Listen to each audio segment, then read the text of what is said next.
publish. Andrew, are you ready to do some spoilage? Oh, shizzles. All right. Well, I think we will do that then. For whatever reason today, I decided to revoice my disappointment with John Wick 3, even though everybody else loves this movie.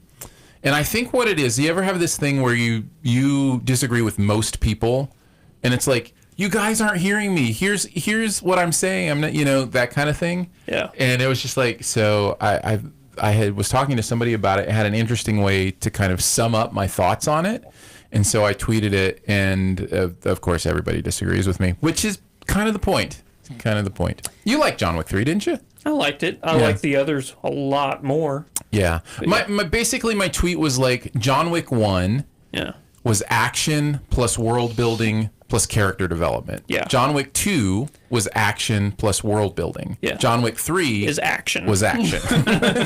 that's the action's great. It's amazing. That was my tweet. I 100% agree with you. Yeah. Everything you said, yeah. And so for me, that's disappointing, right? Because you've seen it done better, and it feels like a de-evolution as opposed to, doing something more interesting. It's doing something less interesting. Still fun. It's still a blast. It's just a little less interesting to me in that way. So I don't know. So anyways, I felt like I would tweet that out today because apparently I have to be the center of attention. Get rid of Twitter, man. No, I love Twitter. That's the thing. People talk about Twitter being awful. I'm just like, I have a great experience on Twitter for the most part. I mean, obviously there's going to be idiots anywhere you go. But sure. Yeah. Speaking of being the center of attention, are we live yet, Phil? Yeah. Oh, hi. Hi. Welcome to the SiftSpoil. All right, we're going to talk about It Chapter 2 spoilers now. That is correct? Yeah, Want to just get into it? They all die.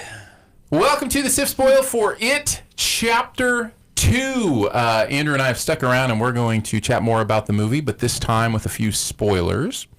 Where do you want to start on this? Well, I'm going to leave that up to you. Do you want to go with like book spoilers? Yeah. Do you want to? Okay. I mean, this is the things I'm most interested in is understanding what's going on in this story. I want to understand the tokens. I want to understand why there's this magic box that isn't a magic box that he was just lying about all of a sudden, like. But then they still have a way to kill him apparently by making him tiny, and then like taking his heart out and crushing it. Like, is it an actual creature, or does it just appear? Like, at what points are we looking at the actual it, and at what points are we looking at how he controls people's minds? Or do you understand what I'm saying? Like, I don't think the movie makes very clear at all any of that stuff. I am your go-to. If you just give me a question, I'll give you the answer then. What was up with the tokens? So, because that just seemed like this to me seemed like a really drawn out, split everybody up, and not only that, but I didn't understand like what tokens they were going for. Did the tokens have to mean something? What did they have to mean? What makes a good token? And then to find out later in the movie, I'm sorry, it's all tied together. I know I'm just supposed to ask one question at a time. Mm-hmm. But then you find out later in the movie it was all nonsense anyway. Was it nonsense? Did it mean something? Was it important? Like, help me understand the mythos of the tokens. They're not in the book. Okay. Great. Yeah. Thank you. That whole thing is completely absent from the whole entire thing the movie rests on, or at least we think it's resting on, is not in the book anywhere. This leads into the whole we don't like your ending sort of thing. Okay. Because I'm going to say some things, and just know everything I'm saying is something Stephen King wrote. So it may sound gross, and you may be like, oh my gosh, Andrew, as long as you don't talk about the orgy at the end of part 1. That's it. That's what it's about? The kids, that child orgy thing. Yeah. That is to replace, the tokens are to replace that. What? Yeah. How is that even, that doesn't make any sense. Don't ask me. Wait, so the adults come back and have another orgy? No. To kill it? No. Okay, well then how does it have anything to do with the tokens? They just, because there has to be some reason that binds them to not only have the ability to remember, but also to attack Pennywise. But see, the movie doesn't make it seem like the tokens make them remember. They're already remembering stuff before the tokens. This was more like they knew they would forget once they left Derry, because all the adults in Derry forget, you know? So they we need something to bind us all together so we all remember. So and them doing the orgy thing. So, okay, so, I mean, maybe, kind of, that doesn't really make sense to me, but... It doesn't make sense, but it makes a lot more sense than tokens, as gross as it is. Yeah, I mean, it almost doesn't make sense to me how to even connect those two, but let me ask you this. So, Beverly found the poem, the ripped-up poem. Yeah. Okay? That was her token that she threw in the thing. Yeah. Help me go down the line. Eddie threw his inhaler in? Yes. Okay. That was his token? Yeah. Even though he's had an inhaler? Are we talking about just for the movie? Just right now. Okay. Just for the movie. So then Bill had his brother's boat, you know? Yes. The SS Georgie. Which, again, was he going looking for? They were all sent to look for their tokens. He just kind of stumbled across the sewer and technically Silver, the bike, was supposed to be his token. So he thought he was getting Silver, but he ended up getting the boat. Yeah. Okay. Can you see how this movie, it just feels so like the plot is just so cut up and it's hard to figure out what stuff means. Okay, so those, and then I don't remember the other character names, but you've got Bill Hader. Bill Hader's was the. It had something to do with the fisherman lumberjack thing, didn't it? It was I don't know. It was the game token. The game token. Oh yeah, from an arcade. He just went and got a game token from an arcade. Yeah. Is he supposed to be gay? Yes. Okay. I mean, barely. I saw an article about it. I mean, barely, right? It was intentional. But at the end, I mean, I guess it's not just at the end, but I mean, he carves in the name of, because he's in love with Richie? Eddie, and Eddie dies, right? Yeah. So what's fascinating about that is the movie doesn't do anything with that. Yeah. It tries to make it this thing at the end when it hasn't really been part of it.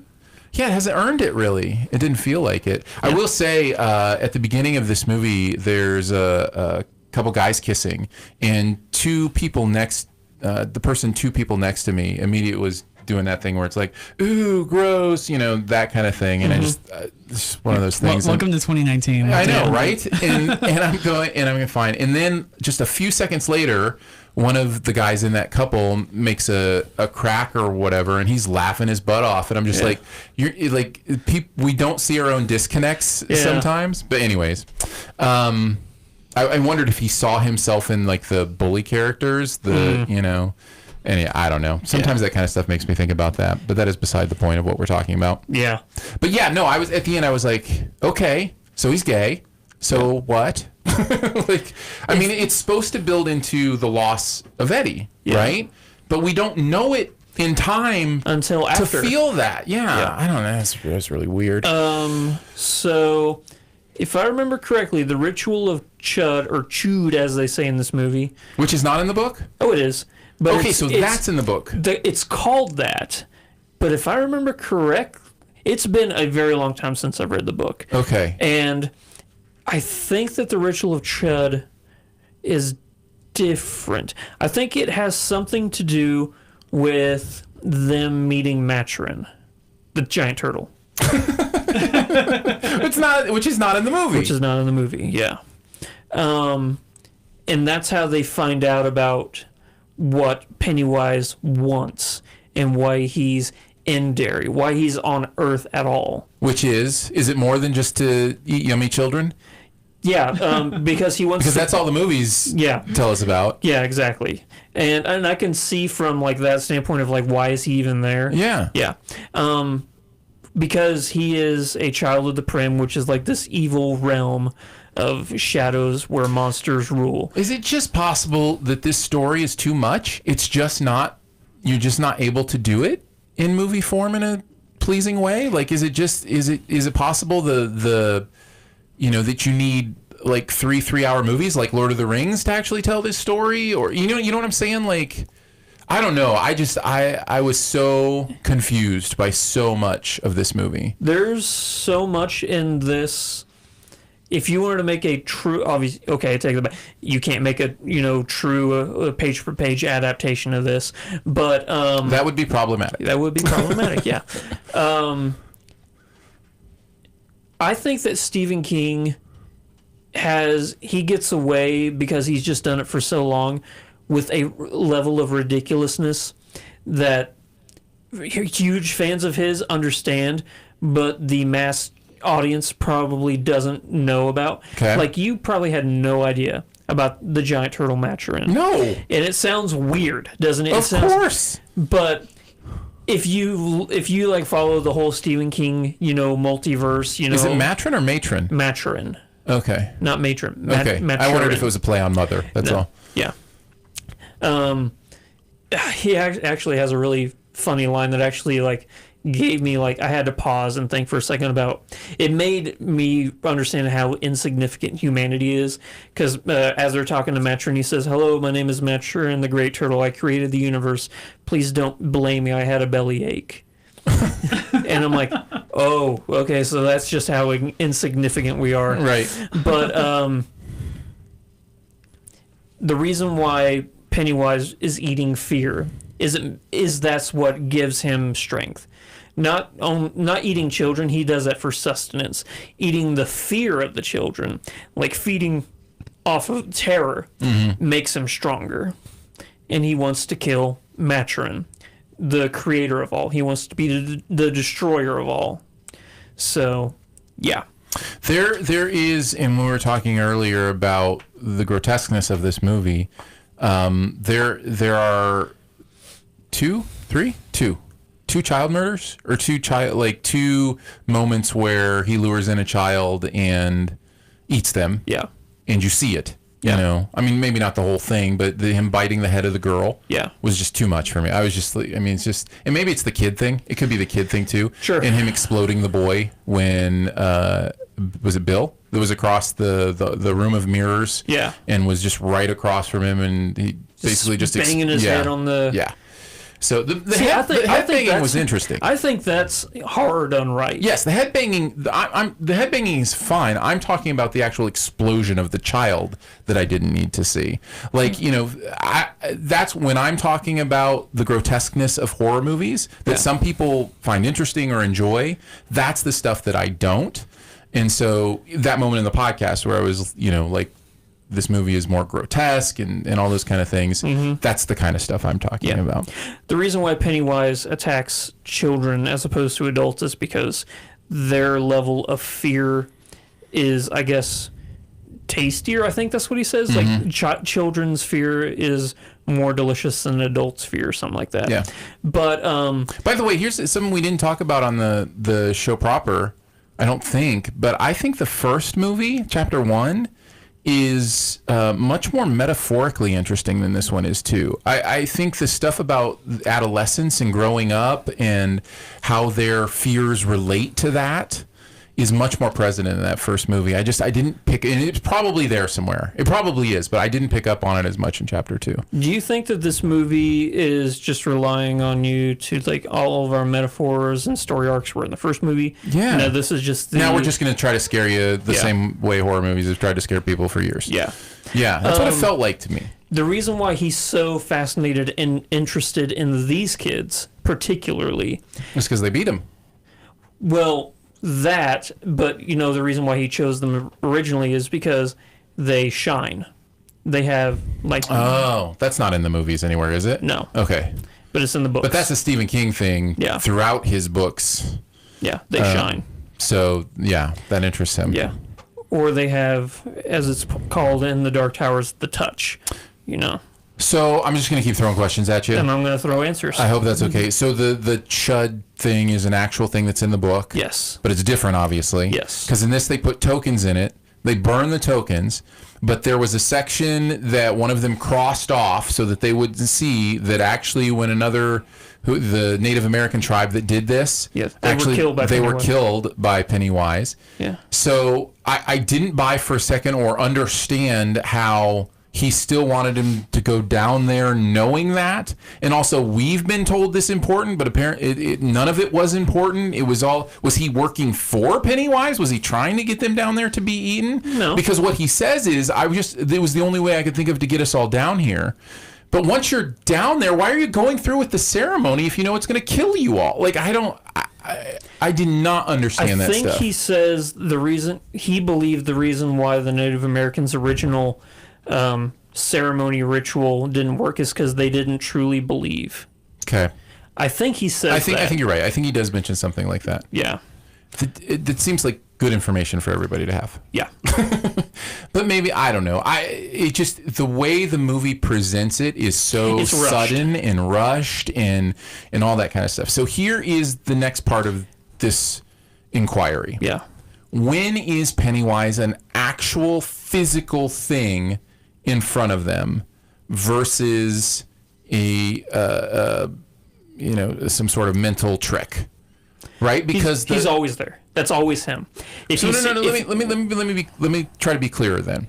Okay. When all the blood happens in the bathroom for Beverly when she's a kid. Yes. Right? Are you saying Pennywise is the blood? Or is he making her see the blood? And if he is the blood, why can only they see it? Because Pennywise, he does have magical powers. Okay, so that's what I'm saying. Yeah. There is a part of what Pennywise can do that can make people see things. Yes. Right? So when is that not the case? Because, was he actually a clown? Yes. That then actually turned into a crab spider yes. creature killer thing. Yes. So all that's actually there in front of them. If an adult was there, would they see that killer crab clown thing? I think so, yeah. So then Pennywise is also then, as a physical creature, is he bound by our rules of time and space? No. Okay, so that's why he can appear in one place in another, and he doesn't have to walk there or get there. Yeah. So if he's not bound by time and space, how in the world is he even ever vulnerable? Why is he becoming a big spider creature instead of just, jumping behind them? Why, when he's trying to get them in the cave, doesn't he just appear behind them as a different creature, maybe a lumberjack with some chainsaws and cut them to pieces? You know what I'm saying? He could. In the movie, they don't. But why, I guess I just... You're asking me why Andy Muschietti didn't do that. And that's a question you got to take up with him. My answer is yes, he could have. Okay. Yeah. So, yeah. Okay. Yeah, that's just... that. It just feels like a bunch of nonsense. So were you also asking about his vulnerability? Is that what you said? Yeah, so okay. So this movie seems to indicate that if they can make him believe that he is nothing, that he is small... that he has no choice but to physically become small and powerless, and then they dig in and pull out a heart and squeeze it and kill him? Yes. We're supposed to assume he's dead? Yes. Okay. So he doesn't have control over his own morphing? It can be controlled by others? Correct. Okay. All right. To an extent.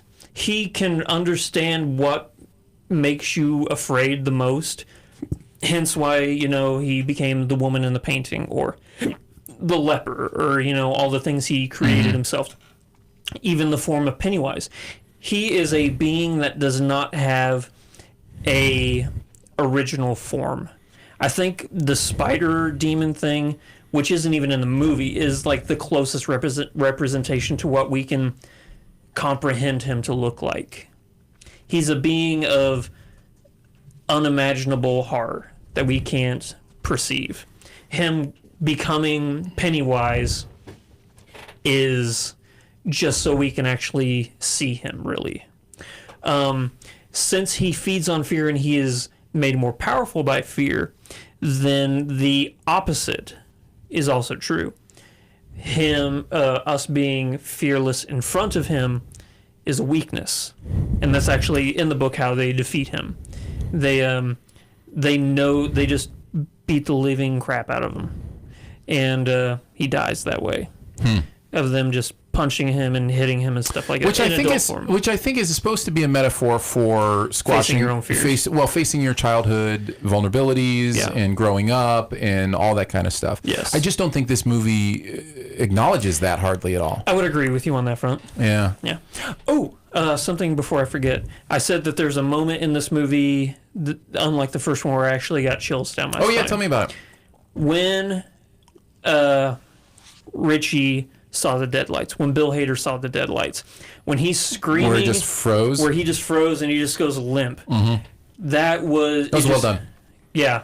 Well, in the design, I guess I didn't also talk about another kind of positive. Again, I was so distracted by all the things I hated, but I mean, the visual effects in this are pretty astonishing. Like even in that deadlights moment, you see that he has like a tunnel through his head, and they're coming through his head, like I found that stuff fascinating and interesting. So yeah, that moment was well done. Yeah, I think so. I'm trying to think if there's anything else I really need to pick your brain on, but I can't think of anything other than I will say the most ridiculous "Am I watching a parody right now?" moment was the vomit. Yeah. What song was it? I forget. I think it was "I Always Love You," wasn't it? You know, it seemed like it was more of like a "Don't Stop Believing." I mean, it wasn't "Don't Stop Believing," but it seemed like it was more like a 80s synth like pop kind of thing. It's just like, because this scene has been really fascinating, and it turns out to be the crucial information that he passes on to them at the end, right? Where he's like, when I was choking this leper, which again is Pennywise. Right? You're telling me that's actually physically Pennywise. Yes.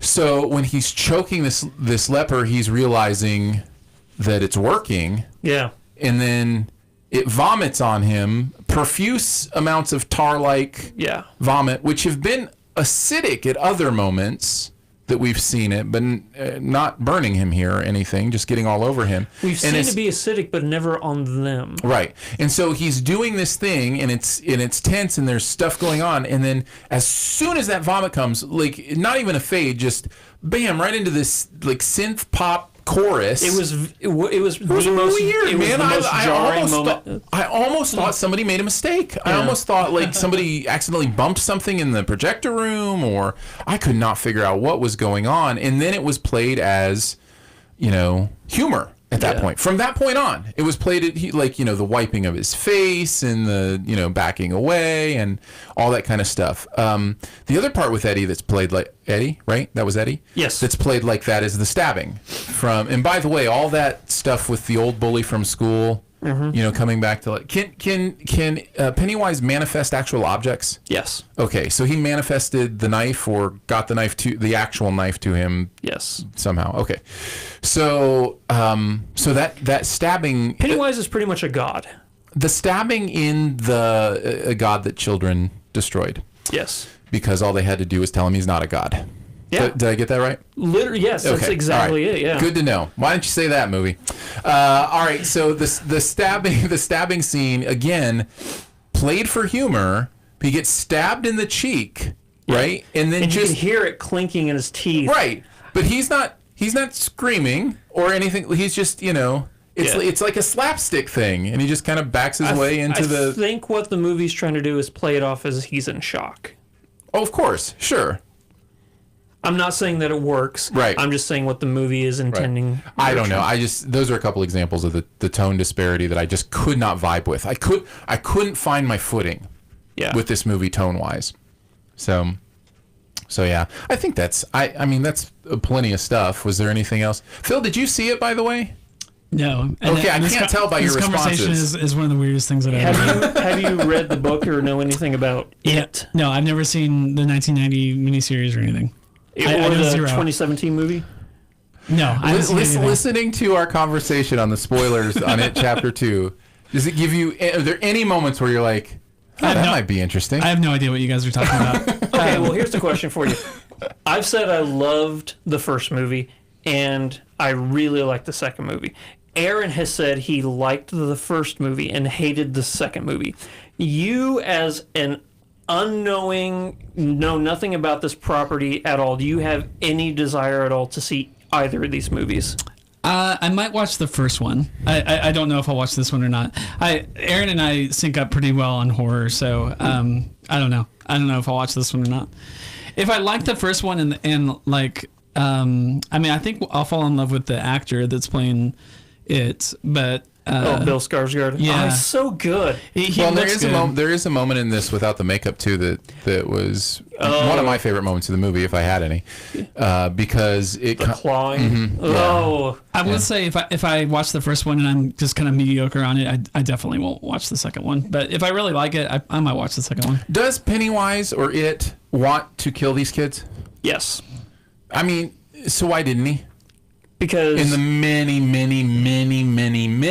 opportunities he had. because they shine. Right? For the movie, I don't know why. Okay, thank you. That's all I'm saying. But go ahead and tell me about the book. For the movies, I don't know why.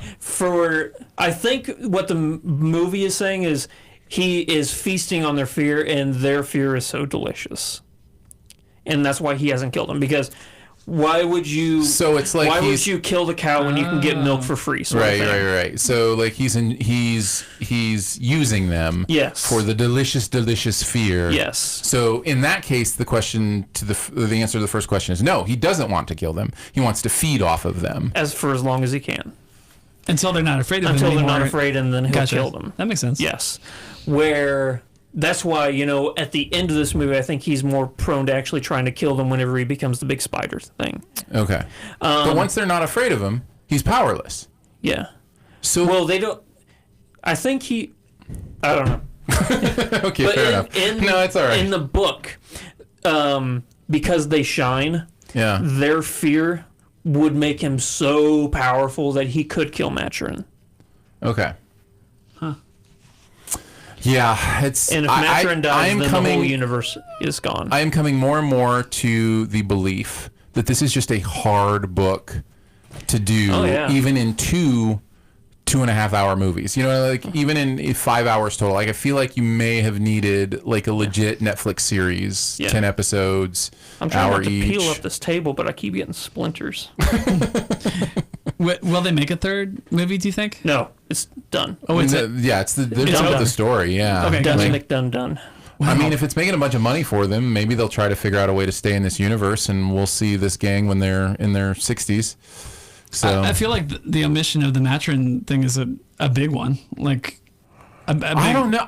Listen, it feels like it's a mission of so many things and so much mythos that it makes it almost impossible to understand. And that certainly is the experience I had. I was confused and I didn't like it and I didn't understand motives or plot stuff. So yeah.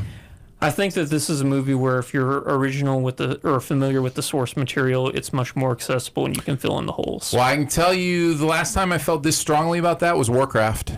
The Warcraft movie was the last time where I was like, me never having played Warcraft makes this movie almost unintelligible to me. Yeah. Whereas Danae and I Right. were flipping out. Yeah. Actually, Danae and I, okay, just so you get an idea of how it was for Danae and I whenever we went and saw Warcraft, whenever they showed a place, we were telling Aaron how to get there.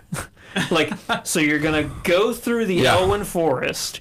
Once you get to Goldshire... They're giving you directions. Yeah, we were giving directions. Like, if you get to the Red Ridge Mountains, you've gone too far. You got to go back to Goldshire, go north, and then you're in Stormwind. And by the way, everything I just said right now... Was true. That's absolutely true. Yeah. If you don't have anything else, I think we're good. We can wrap up spoilers. Yeah, that works for me. Thank you so much for listening to the spoiler section. This was great. A lot of great explanation. I really do appreciate it. I don't think the movie does a good job of translating a lot of that stuff, but it is good to hear it and to understand it, so I do appreciate that. We'll be back probably next week with some spoilers. It all depends, but we'll see. Yeah. But we'll see you then. Bye.